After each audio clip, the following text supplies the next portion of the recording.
คนสู้ชีวิตอดีตไม่สวยหรอกน้องวันเมื่อหันไปมองซากความมนมองเรียงรายตามหากลัวน้องตำหนิคนนี้อดีตพัง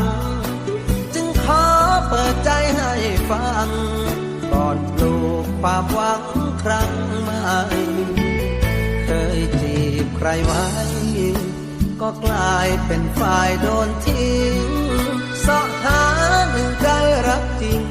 ก็เที่ยวถูกยิงใจดำทำลายกว่าจะพบคนดีใจพี่เลยผ่านการใช้รอยช้ำจากใครต่อใครป้ายหัวใจให้มีสีมงคลบางครั้งบางคนอาจจะมีผู้คนนินทาขุดความหลังที่ไม่เข้าท่าแววมาให้น้องกังวลพี่เองก็เพลิดเมื่อให้น้องแอบมองหลายหนจิบน้ำเปล่ายังเมาพร่ำบนประสาคนที่เคยเสียใจ